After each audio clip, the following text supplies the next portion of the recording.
በመካከለኛው ምስራቅ ሰማይ ላይ ለሳምንታት ሲንከባለል የቆየው የጥፋት ነጎድጓድ ዛሬ ባልታሰበ ሁኔታ በታላቅ ድምፅ ፈንድቷል። ዓለም ትንፋሿን ዋጥ አድርጋ አይኖቿን ወደ ቴህራን ዳርቻ ወደሚገኘውና እጅግ ምስጢራዊ ወደሆነው የፓርቺን ወታደራዊና የኒውክሌር ማዕከል አቅንታለች። በዚያ ቅጽበት የደረሰው ፍንዳታ ተራ አደጋ አልነበረም። ይልቁንም በፐርሺያ ምድር ላይ አዲስና አስፈሪ የታሪክ ምዕራፍ መከፈቱን የሚያበስር የመላውን ዓለም የኃይል ሚዛን ያናጋ ታላቅ ክስተት ነው። የኢራን አብዮታዊ ጋርድ IRGC የቁድስ ኃይል ፍንዳታውን በይፋ ማረጋገጡ ነገሩ ከመደበኛ የቴክኒክ ብልሽት ያለፈና የሀገሪቱን ብሔራዊ ደህንነት እምብርት የነካ መሆኑን ለዓለም አረጋግጧል። ሰላም ጤና ይስጥልን ውድ የኦርቢት ሚዲያ ቤተሰቦች እንደምን ሰነበታችሁ? እስከ ዝግጅታችን ፍጻሜ ድረስ አብራችሁን እንድትቆዩ አክብሮት ግብዣችን ነው። ቻናላችንን ሰብስክራይብ፣ ላይክ እና ሼር በማድረግ ቤተሰብ መሆኑን አይርሱም።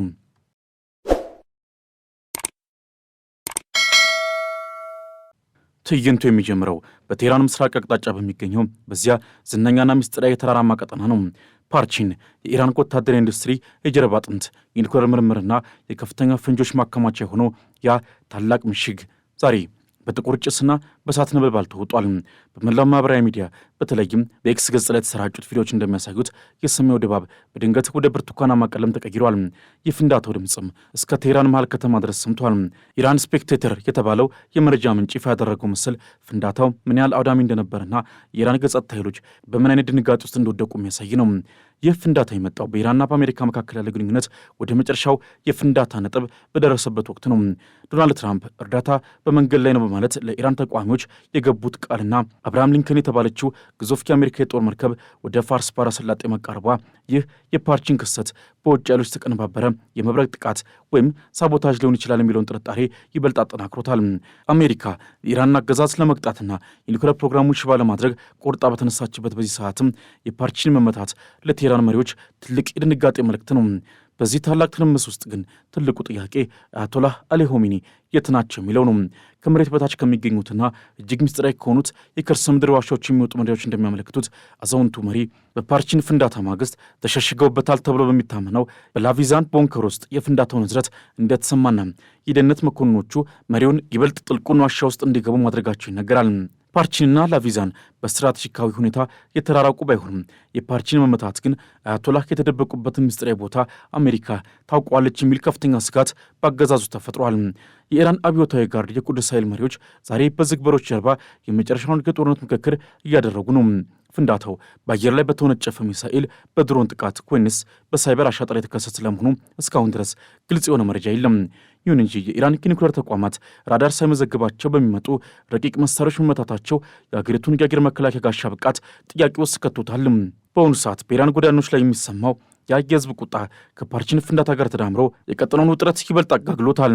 የሟቾች ቁጥርም ከ6,000 በላይ መሻገሩ የተሰማ ሲሆን 17,000 ተጨማሪ ሰዎች በሞት ጥላ ስር መሆናቸው ሀገሪቱን ወደ ለየለት የእርስ በርስ ጦርነት እየመራ ስለመሆኑ ይሰማል። ትራምፕ በዋይት ሀውስ ውስጥ ሆነው ኢራን መታረም አለባት ሲሉ፣ በቴህራን በኩል ደግሞ አያቶላህ ስልጣናቸውን ለልጃቸው ለመሱድ ሆሜኒ ማስተላለፋቸው የፋርስ ቀጠና ውጥረት ተገፍቶ ከጫፍ መድረሱን በግልጽ የሚያሳይ ነው። የፓርቺን ፍንዳታ የሚቀጥሉ ሰዓታት ለሰው ልጅ ታሪክ እጅግ ወሳኝ ናቸው። የፓርቺን ፍንዳታ የአሜሪካ ጥቃት መጀመሪያ ነው ወይንስ ኢራን በምላሹ የኒውክሌር ቦምቧን ልታፈነዳ ትዘጋጃለች? የዓለም የነዳጅ ገበያ በድንጋጤ ይገበገባል። የአያላኑ ስሌትም በአንድ ጀንበር ይገለበጣል። የፐርሺያ ምድር ወደ ሰላም ትመልሳለች ወይንስ መላውን ዓለም ይዞ ገደል የሚገባ ጦርነት ዛሬ ምሽት በፓርቺን ይለኮሳል? መልሱን የምናውቀው ነገ በቴህራን ሰማይ በሚወጣው ሰማይና በሚታየው ጭስ ብቻ ይሆናል። በታሪክ መዘጉር ውስጥ እምብዛም የማይታዩ የሰው ልጅን ሕሊና የሚሰቅሉና የዓለምን የኃይል ሚዛን እስከ ወዲያኛው ሊያናጉ የሚችሉ እጅግ አስፈሪ ሰዓታት በመካከለኛው ምስራቅ በረሃዎችና በፋርስ ባሕረ ሰላጤ ሰማያት ላይ አጥልቀዋል። አየሩ በባሩድ ጭስና በዲፕሎማሲ ሽኩቻዎች ታፍኗል። በውቅያኖስ ማዕበል ላይ የሚገሰግሱ ግዙፍ የብረት ምሽጎችና በበረሃው ቃጠሎ ውስጥ ጣታቸውን በቃታ ላይ ያሳረፈው ትዕዛዝ የሚጠብቁ ወታደሮች የዛሬዋን ኢራን ወደ መጨረሻ የፍንዳታ ነጥብ አድርሰዋታል። ይህ ተራ ወታደራዊ ፉክክር አይደለም። ይልቁንም የፐርሺያ ጥንታዊ ግርማ እንዲሁም የአሜሪካ ዘመናዊ ጡንቻ ፊት ለፊት ተጋጠሙበት፣ የኃያላኑ ትዕግስትና ብልሃት የሚፈተንበት የታሪክ ትልቁ ቁማር ነው። ዛሬ በመላው ዓለም የመገናኛ ብዙሃን አውታሮች ላይ እንደ ሰደድ እሳት የተሰራጨውና የፖለቲካ ተንታኞችን ያስገረመው ዜና የኢራኑ የበላይ መሪ አያቶላህ አሊ ሆሜኒ ዕጣ ፈንታና የአገዛዙን መዳከም የሚጠቁሙ ድምፆችን ይዟል። የአሜሪካው ግዙፍ የአውሮፕላን ተሸካሚ መርከብ USS አብርሃም ሊንከን በ3 አውዳሚ የጦር መርከቦች ታጅቦ ማለትም በዩኤስኤስ ፍራንክ ኢ ፒተርሰን፣ ዩኤስኤስ ስፕሩአንስ እና ዩኤስኤስ ማይክል መርፊ ታጅቦ ወደ ኢራን ባህር ጠረፍ መቃረቡ በቴህራን ቤተ መንግስት ውስጥ ታላቅ ድንጋጤን ፈጥሯል። ይህ ወታደራዊ ግንባታ ተራ ልምምድ አይደለም። ይልቁንም ፔንታጎን በኢራን ላይ ሊሰነዝረው ላሰበው ቆራጥ እርምጃ የሚያስፈልገውን የሰውና የመሳሪያ ኃይል እያከማቸ መሆኑን የሚያሳይ ደማቅ ምልክት ነው። ዶናልድ ትራምፕ የዋይት ሀውስን ምስጢራዊ መረጃ ገልጠው ለኢራን አገዛዝ ጊዜ አልቋል የሚል የሚመስል ወታደራዊ ግንባታ እያካሄዱ ባሉበት በዚህ ወቅትም በቴህራን በኩል የሚሰማው ዝምታ ግን ከነጎድጓድ በላይ ያስፈራል። ከቴህራን የሚወጡ እጅግ ምስጢራዊ መረጃዎች እንደሚያመለክቱት የ85 ዓመቱ አዛውንት አያቶላህ አሊ ሆሜኒ በከፍተኛ ወታደራዊ መሪዎች ምክር አማካኝነት ወደ ተመሸጉና ጥልቁ የከርሰ ምድር ዋሻዎች ውስጥ እንዲገቡ ተደርጓል። በተለይም በቴህራን ሰሜን ምስራቅ አቅጣጫ በሚገኘውና ላቪዛን ተብሎ በሚጠራው እጅግ የተጠበቀ ወታደራዊ ግቢ ውስጥ ከመሬት በታች በመቶዎች የሚቆጠሩ ሜትሮች ጥልቀት ላይ የሚገኝ ምስጢራዊ ቦንከር የአያቶላህ መጠለያ ሆኗል ተብሎ ይታመናል። ይህ ስፍራ ተራ መጠለያ አይደለም። ይልቁንም የኒውክሌር ጥቃት ጭምር ሊከላከል የሚችል በዘመናዊ የመገናኛ መሳሪያዎች የተገጠመለትና ከኢራን ጥልቅ የሚሳይል መጋዘኖችና የኒውክሌር ማበልጸጊያ ተቋማት ጋር በድብቅ መተላለፊያዎች የተገናኘ ግዙፍ የከርሰ ምድር ከተማ ነው። ይህ የላቪዛን ቦንከር ስፋትና ጥልቀት ለዓለም የስለላ ድርጅቶች ትልቅ እንቆቅልሽ ሆኖ ቆይቷል።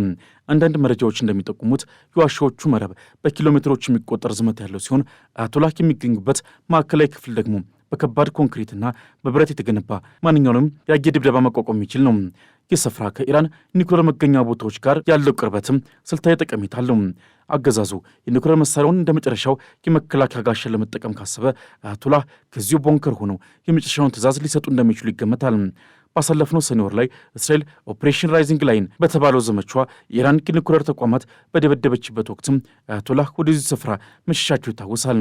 ዛሬም የታሪክ ድግግሞሽ ሆኖ ትራምፕ እርዳታ በመንገድ ላይ ነው ብለው ለኢራን ተቋሞች ቃል በገቡ ማግስት አዛውንቱ መሪ ዳግም ወደ ጨለማው የከርሰ ምድር ዓለም እንዲወርዱ ተገደዋል።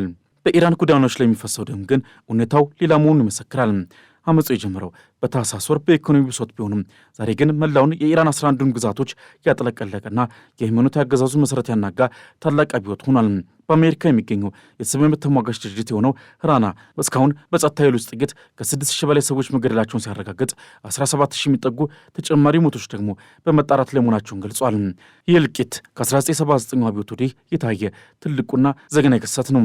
አያቶላህ በላቪዛን ቦንከር ውስጥ ሆነው የሥልጣን መንበራቸውን ለታናሽ ልጃቸው ለመስዑድ ሆሜኒ ማስተላለፋቸው በአገዛዝ ውስጥ ያለውን ከፍተኛ ስጋትና የመፈራረስ አደጋ ቁልጭ አድርጎ ያሳያል። የ53 ዓመቱ መስዑድ ሆሜኒ ዛሬ የቤተ መንግሥቱን ቁልፍ ይዘው ከአስፈጻሚው አካል ጋር የሚገናኙበት ብቸኛ ድልድይ ሆኗል። አያቶላህ አሊ ሆሜኒ ከጃንዋሪ 13 ጀምሮ በኤክስ ገጻቸው ላይ ምንም አይነት መልእክት አለማስተላለፋቸው መሪው የት ናቸው የሚለውን ጥያቄ ይበልጥ እንዲባባስ አድርጎታል። ትራምፕ በበኩላቸው የኢራን አገዛዝ ከመቼውም ጊዜ በላይ ደክሟል ለሚሉ በርካታ የስለላ ሪፖርቶችን እያገላበጡ ነው። ኒውዮርክ ታይምስ እንደዘገበው ከሆነ በኢራን ከተሞች የሚታየው ያለውን እርምጃ የአገዛዙን ጥንካሬ ሳይሆን በውስጡ ያለውን ታላቅ ፍርሃትና ጭንቀት የሚያሳይ ነው የተባለ ነው። አሜሪካ በኳታርና በአካባቢው በሚገኙ የጦር ሰፈሮቿ ላይ የምታካሄደው የበርካታ ቀናት የአየር ኃይል ልምምድም የኢራንን የአየር ክልል ለመቆጣጠርና አስፈላጊ ሆኖ ሲገኝ ደግሞ የመብረቅ ጥቃት ለመሰንዘር ያላትን ዝግጁነት ለማሳየት ነው። በዚህ ሁሉ ትርምስ ውስጥ የኢራን ባለሥልጣናት የአገዛዝ ለውጥ የሚለውን ቃል መስማት አይፈልጉም። ፕሬዚዳንት መስዑድ ፔዜሽኪያን በመሪያችን ላይ የሚሰነዘር ማንኛውም ጥቃት በመላው የኢራን ሕዝብ ላይ የታወጀ የለየለት ጦርነት ነው ሲሉ በጽኑ አስጠንቀዋል። የኢራን ብሔራዊ ደህንነት ኮሚሽን ደግሞ በአያቶላህ ላይ የሚቃጣ ማንኛውም እርምጃ ጂሃድ እንዲታወጅ እንደሚያደርግ ዛቻውን ሰንዝሯል። ይሁን እንጂ የኢራን መሪዎች ዛሬ በሁለት እሳቶች መካከል ተቀርቅረዋል። በአንድ በኩል ቁጥጥር ውጭ የሆነውና ደሙን እንደ ውሃ እየገበረ ያለው የህዝብ ቁጣ፣ በሌላ በኩል ደግሞ በፋርስ ባህረ ሰላጤ ላይ አድብቶ ትዕዛዝ የሚጠባበቀው የአሜሪካ አርማዳ። የቀድሞ የአሜሪካ አምባሳደር ዳን ሻፒሮ እንደሚሉት ትራምፕ አንድ ትልቅና ተራሚ እርምጃ ለመውሰድ እያሰቡ ሊሆን ይችላል። ትራምፕ ለኢራን ህዝብ የገቡትን ቃል ለመፈጸም ሲሉ ምናልባትም የኢራኑን የበላይ መሪ ኢላማ ሊያደርጉ ይችላሉ የሚለው ግምት የሰውን ደም የሚያቀዘቅዝ ነው። ነገር ግን እንዲህ አይነቱ እርምጃ አገዛዙን ይለውጠዋል ወይንስ ይበልጥ ወደ ለየለት አምባገነንነትና የረጅም ጊዜ ጦርነት ይገፋል? ይህ ነው እንግዲህ የዓለም ትልቁ ቁማር። አያቶላህ ቢገደሉ እንኳ የኢራን አብዮታዊ ጋርድ ስልጣኑን ተረክቦ ሀገሪቱን ወደ ለየለት ወታደራዊ አገዛዝ ሊቀይራት ይችላል የሚል ስጋት አለ። በሌላ በኩል የአያቶላህ ተተኪ ሊሆኑ የሚችሉ እንደ ሙጅተባ ሆሜኒ፣ ሳዴቅ ላሪጃኒና ሐሰን ሆሜኒ ያሉ ስሞች ቢነሱም በህዝቡ ዘንድ ያላቸው ተቀባይነት ግን እጅግ አነስተኛ ነው። የላቪዛን ጥልቅ ዋሻዎች የአያቶላህ መጠለያ ብቻ ሳይሆኑ የምስራቁ ዓለም የጽናትና የጥበቃ ምሽግ ተደርገው ይወሰዳሉ። ሆኖም በእነዚህ ድቅድቅ ጨለማ በዋጡ የከርሰ ምድር ክፍሎች ውስጥ ዛሬ የሚሰማው ዝምታ ከፊታችን ስለሚጠብቀው ታላቅ ማዕበል ፍንጭ ይሰጣል። ከመጋረጃው በስተጀርባ ያሉት የፖለቲካና የወታደራዊ ስሌቶች እንደሚያመለክቱት የኢራን ዕጣ ፈንታ ከግለሰቦች ህልውና አልፎ የስርዓቱን የመቀጠል አቅም እስከ መጨረሻው የሚፈትን ደረጃ ላይ ደርሷል። በቀጣይ ምን ይጠበቃል የሚለው ጥያቄ ደግሞ አራት አበይትና አደገኛ ሊባሉ የሚችሉ የታሪክ መስመሮችን ይዘረጋል። በመጀመሪያው ደረጃ በአገዛዙ የውስጥ መዋቅር ውስጥ የሚታየው የስልጣን ሽግግር ሂደት እጅግ አሳሳቢ ስጋት ሆኖ ቀርቧል። አያቶላህ አሊ ኮሚኒ የዕለት ተዕለት ስራቸውን ለልጃቸው ለመስዑድ ኮሚኒ ማስተላለፋቸው በታሪክ አጋጣሚዎች እንደሚታየው የስርዓቱ መዳከም ወይንስ የኃይል ማጠናከሪያ ስልት የሚለው ጥርጣሬ አሁንም አልተፈታም። በመላው አገሪቱ የሚገኙት ወጣቶችና ገመጹ ተሳታፊዎችም ይህንን የስልጣን ውርስ እንደሌላ የጭቆና ምዕራፍ ነው የሚመለከቱት። የኤክስፐርቶች ምክር ቤት በሚስጥር ተሰብስቦ 3 ሊሆኑ የሚችሉ ተተኪዎችን መምረጡን የሚገልጹ መረጃዎች በአገዛዙ ከፍተኛ ባለሥልጣናት ዘንድ የመጨረሻው ሰዓት መቃረቡን የሚያሳይ የስነ ልቦና ሽብር መሆኑን ያረጋግጣሉ። የሥልጣን ሽግግሩ በሰላም ካልተከናወነ ኢራን በአጭር ጊዜ ውስጥ ወደ ለየለት የወታደራዊ መሪዎች ፍጥጫና የውስጥ መከዳዳት ልትገባ ትችላለች። ሁለተኛውና ይበልጥ ዓለምን የሚያሰጋት ጉዳይ የአሜሪካ አርማዳ በፋርስ ባሕረ ሰላጤ ላይ የሚያካሄደው እንቅስቃሴ ነው።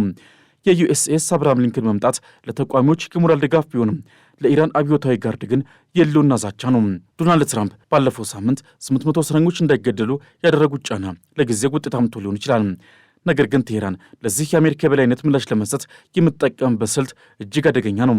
ኢራን ቀደም ሲል እንደዛተችው በኳታርና በጎረቤት ሀገራት የሚገኙ የአሜሪካ የጦር ሰፈሮች ሕጋዊ ኢላማዎቻችን ናቸው ማለቷ ግጭቱ በአንድ ጀንበር ወደ ቀጠናዊ ጦርነት የመቀየር ዕድሉን ሰፊ ያደርጓል። አሜሪካ የምታካሄደው የአየር ኃይል ልምምድ የኢራን የአየር መከላከያ ስርዓት ሰብሮ ለመግባትና የከርሰ ምድር ዋሻዎችን ለማፈንዳት የታለመ የመጨረሻ ዝግጅት ተደርጎ ይወሰዳል። ሶስተኛውና እጅግ ዘገናኝ የሆነው ስጋት ደግሞ የሰው ልጅ እልቂት መጠን ነው። እስካሁን የተመዘገቡት 6000 ሞቶች የበረዶ ግግር ጫፍ ብቻ ሊሆኑ ይችላሉ።